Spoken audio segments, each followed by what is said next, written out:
U.S. set to approve $6 billion weapons package for Israel as Gaza death toll surpasses 50,000 amid renewed offensive. By Grok News Desk, Washington, D.C., September 20th, 2025. In a move that underscores unwavering U.S. support for its closest Middle East ally, the Trump administration has notified Congress of plans to approve a massive $6 billion arms sale to Israel, including advanced attack helicopters and armored troop carriers. The package arrives at a precarious moment as Israeli forces intensify operations in Gaza City, displacing tens of thousands of Palestinians and drawing sharp international condemnation. With the death toll in Gaza exceeding 50,000 since the conflict's escalation nearly 2 years ago, critics warn the deal could fuel further humanitarian catastrophe, while supporters argue it's essential for Israel's defense against Hamas and regional threats. The proposed sale, valued at approximately $6.4 billion, according to sources familiar with the matter, includes $3.8 billion for 30 AH-64 Apache attack helicopters, nearly doubling Israel's current fleet, and $1.9 billion for 3,250 Stryker infantry assault vehicles. Additional components encompass $750 million in support parts for armored personnel carriers and power supplies. The notification to Congress, a procedural step under the Arms Export Control Act, was made late Friday, September 19th, setting the stage for formal approval in the coming weeks. Deliveries are expected to begin within months for some items, though full fulfillment could span years. This latest infusion of military aid brings the Trump administration's total approvals for Israel in 2025 to over $18 billion, building on $12 billion already greenlit earlier this year. It follows a June sale of $500 million in precision-guided bomb kits and echoes broader patterns of U.S. arms transfers that have sustained Israel's operations amid the protracted war.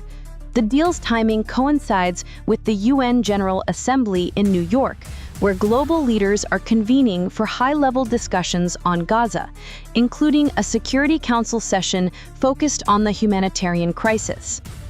Escalating tensions in Gaza, a timeline of the current crisis.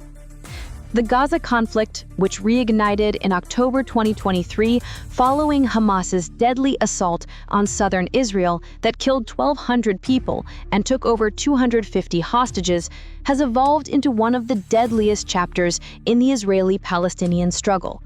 A fragile ceasefire in early 2025 briefly halted major hostilities, facilitating the release of 44 Israeli hostages and around 2,000 Palestinian prisoners.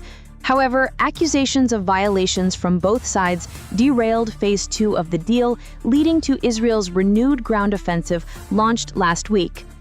Israeli Prime Minister Benjamin Netanyahu announced the Gaza City operation on September 15th, citing intelligence of Hamas regrouping in urban centers. "We will not allow terrorists to rebuild their capabilities under our noses," Netanyahu declared in a televised address. The IDF has since advanced into densely populated neighborhoods, bombarding alleged Hamas infrastructure and evacuating over 100,000 civilians.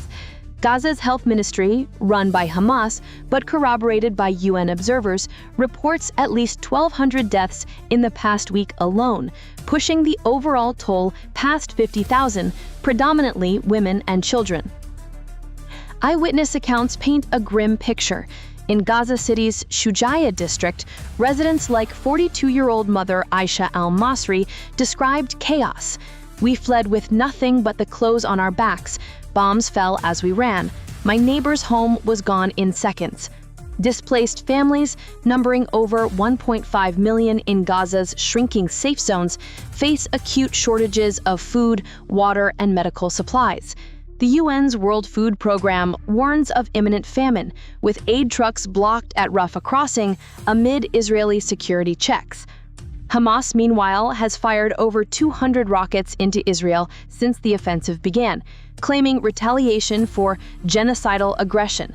The group, designated a terrorist organization by the US, EU, and others, vows to continue until a permanent ceasefire and full Israeli withdrawal.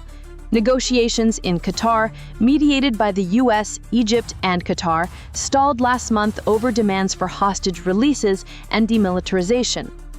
The arms deal, details and strategic implications. At the heart of the controversy is the $6 billion package, which bolsters Israel's qualitative military edge, a U.S. policy commitment since the 1980s. The Apache helicopters, produced by Boeing, are versatile platforms equipped with Hellfire missiles and 30mm chain guns, ideal for urban combat and close air support. Israel already operates over 40 Apaches, but seeks expansion to counter threats from Hezbollah and Lebanon and Iran-backed militias. The Stryker vehicles, manufactured by General Dynamics, are wheeled armored carriers designed for rapid troop deployment, offering enhanced mobility in Gaza's rugged terrain. This isn't just hardware. It's about ensuring Israel can defend itself without relying on outdated fleets, said a senior defense official, speaking anonymously. The sale aligns with a 10-year memorandum of understanding, providing Israel $3.8 billion annually in military financing, set to expire in 2028. Under President Trump, who has prioritized peace through strength, approvals have accelerated, including emergency declarations bypassing full congressional review. In March, the administration fast-tracked $3 billion in 2,000-pound bombs and armored bulldozers, items previously withheld by the Biden administration over human rights concerns. Yet the deal's scale raises questions about escalation. Analysts note that U.S.-supplied munitions have been central to Israel's campaign, with over 10,000 2,000-pound bombs and thousands of Hellfire missiles delivered since 2023.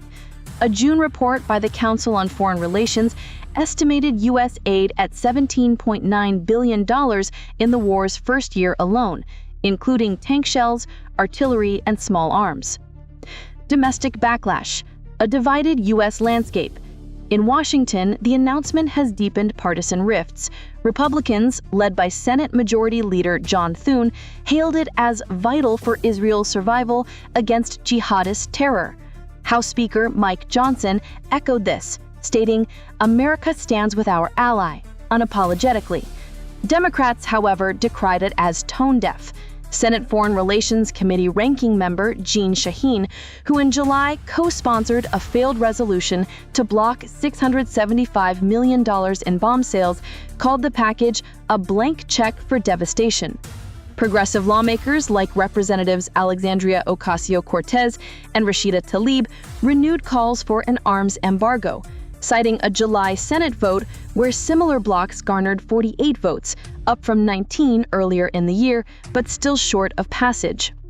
Public opinion mirrors the divide. A September Gallup poll shows 55% of Americans support Israel, down from 68% post-October 2023, with 42% of Democrats favoring restrictions on aid. Protests erupted outside the Capitol on Saturday, with thousands chanting, "No more bombs for Gaza." Jewish and Palestinian advocacy groups clashed, highlighting America's polarized discourse. Human rights organizations amplified the outcry. Amnesty International's Agnes Callamard warned these weapons will likely contribute to further atrocities violating international humanitarian law. A coalition of 200 scholars, including genocide experts, accused Israel of genocidal acts in a September 18th letter to the UN, pointing to the razing of homes and aid blockades. International fallout, isolation, and diplomatic ripples. Globally, Israel's actions and U.S. backing have strained alliances. Turkey closed its airspace to Israel flights and arms shipments last week, with President Erdogan labeling the Gaza offensive ethnic cleansing. Italian Prime Minister Giorgia Meloni condemned strikes as disproportionate, while Germany's Chancellor Friedrich Merz halted exports usable in Gaza, citing humanitarian law breaches. Even traditional allies like France urged a pause on transfers. The UK, under new Labour leadership, barred Israeli officials from its September arms fair and suspended some licenses. Qatar and Saudi Arabia issued joint statements, blasting the escalatory U.S. role, with Doha suspending mediation talks. At the UN, Secretary-General Antonio Guterres called for an immediate ceasefire, warning of irreversible collapse in Gaza. A September 18th General Assembly resolution demanded Israel end its illegal presence in Palestinian territories and halt arms imports, passing 124-14, with the U.S. voting against. Trump, undeterred, plans a White House meeting with Erdogan next week to discuss F-16 sales to Turkey, aiming to balance alliances. Netanyahu thanked the U.S. in a statement. This partnership saves lives and secures peace. Voices from the ground, human stories amid the ruins. Beyond policy debates, the crisis's toll is deeply personal. In Tel Aviv, Rachel Nevy, whose son was killed in the 2023 Hamas attack, supports the deal. Every helicopter means fewer rockets on our homes. We can't afford weakness.